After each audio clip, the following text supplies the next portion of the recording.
एगो लड़किया के देखलस, देख ले बा अपना संगतिया से कहलस की रे यार, अरे यार भाई ते बड़ी सुंदर लगती है रे। आखिर कौन विटामिन पिया दिया कि इतना चिकनाई जाती है रे, गोराइलो जाती है। ई कौना चीज के सलाद खाती है कि कर स्किन टाइट हो जाता है, चुकंदर खाती है।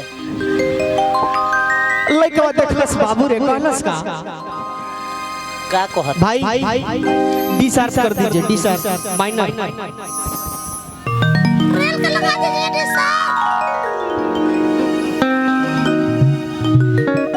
देखलस लड़का कहलस का कहता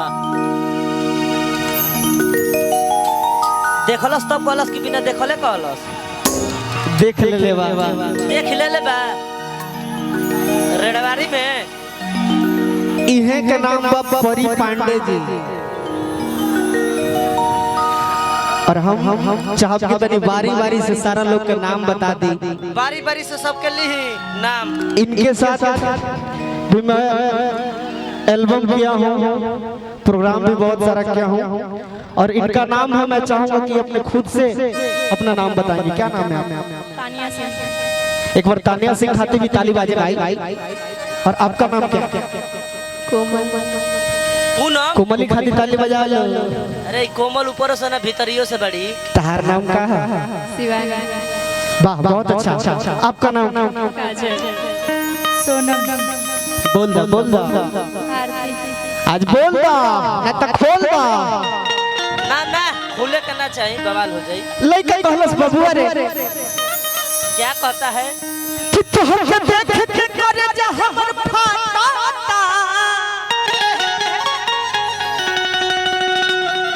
कि अपना सकेत परी तोरा में कपड़ा कोई से दुनिया दादा, हदी अपने से पहिरे लुकी होई भैया पहिरा रे,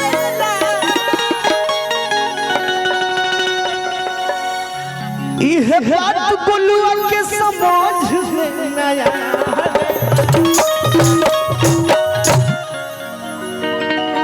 एगो गाना गईनी, तू लोग ओकरा के बहुत ज्यादा प्यार देला, आशीर्वाद देला, केवन रहे कि कहबन विटामिन खा ले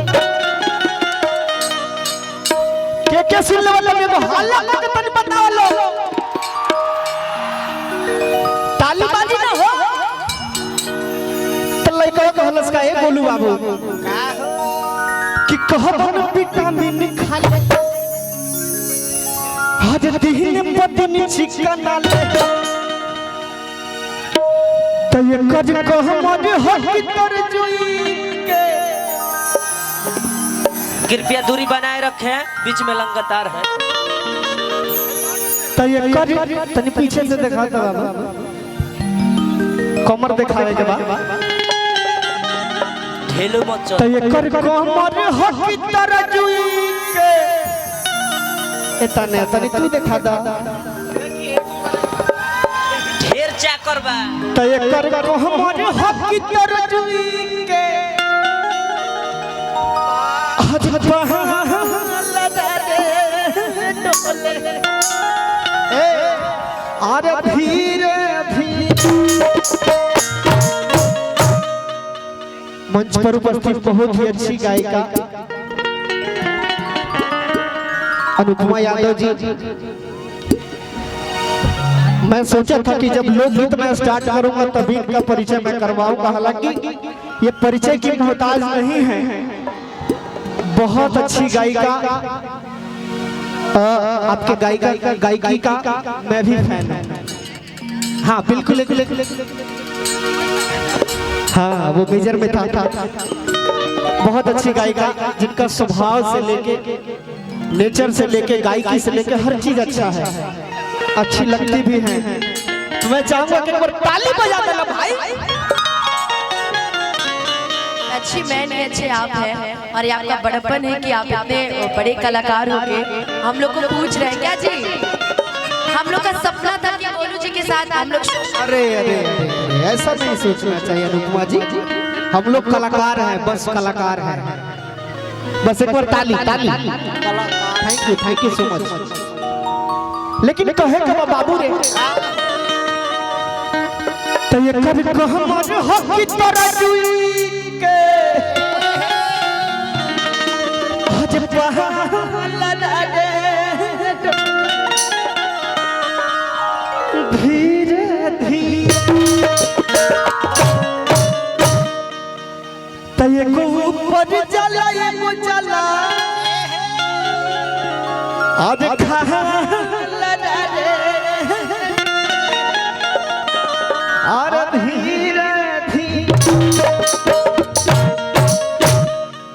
आवाज हमार मिजाज में तनी अपन अपन सब लोग कलाकारी दिखा दे हमर भाई लोग के तनी झुमावा कहे के बका तने परी हो तो कह पर पीटा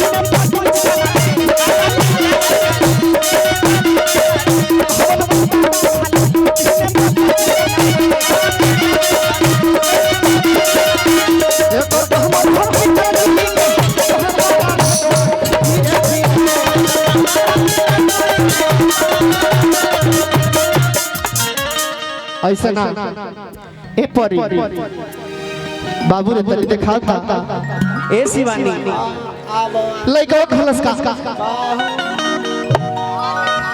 ए गोलू बाबू त एकर को हमर हक मित्र जुली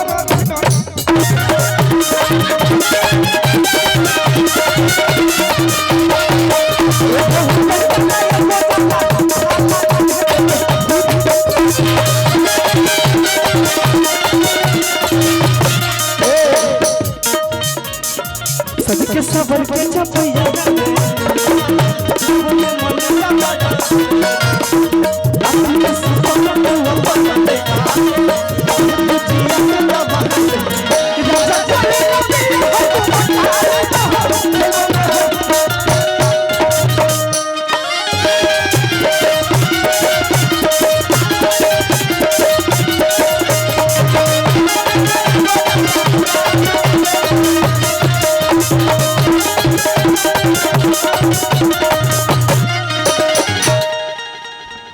लेकिन कहे के बका ए तने लइका कहलस का छाछ पर चढ़ा के ली कोटिया धधती पेन है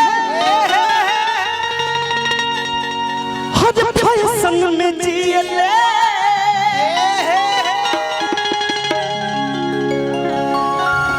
आई लव यू तू लोग हमर जान हो यार पैसा मत दो प्यार का खाली हम आई लव यू कहतनी आई लव यू तू खाली कहता ई जान जिंदगी तोहरे लोग के नाम बा आई लव यू टू लेकिन कहे के बका ये मुर्गी के भाव में तो कटिया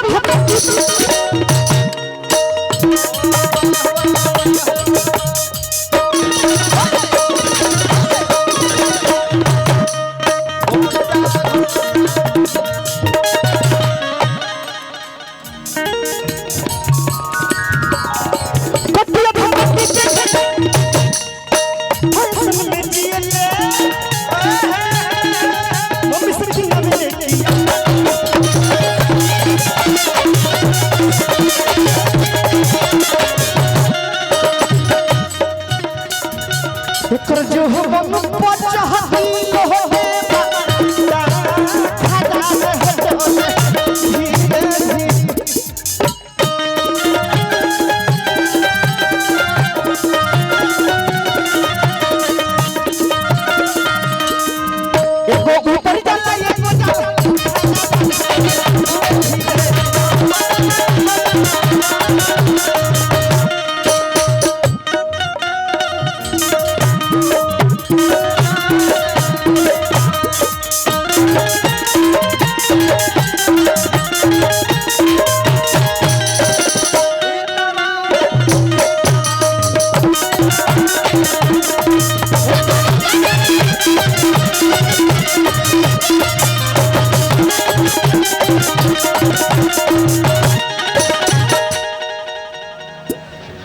प्रभु विष्णुपुरी जी लिखनी का यही जिला के गीतकार हमार जिगर के टुकड़ा शक्ति सोना के गीत लिखल है लइकवा कहलस का अरे प्रभु विष्णुपुरी जी के बजाओ तो छोटा का हाँ छोटे का छुरी है लागल रहा कि प्रभु विष्णुपुरी जी के हर मनवा के भावले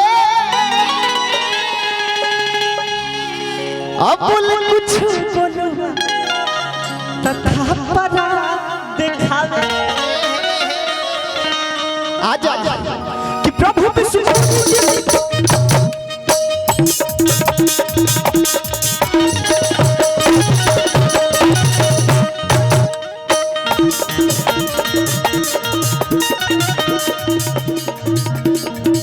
आराम से प्रभु विष्णुपुरी जी के मनवा के भावेले कुछ बोलूं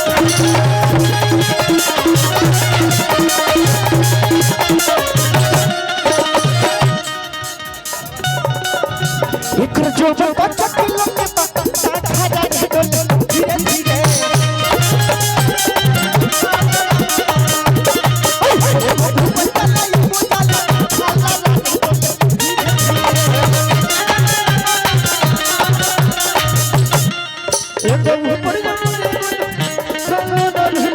धीरे धीरे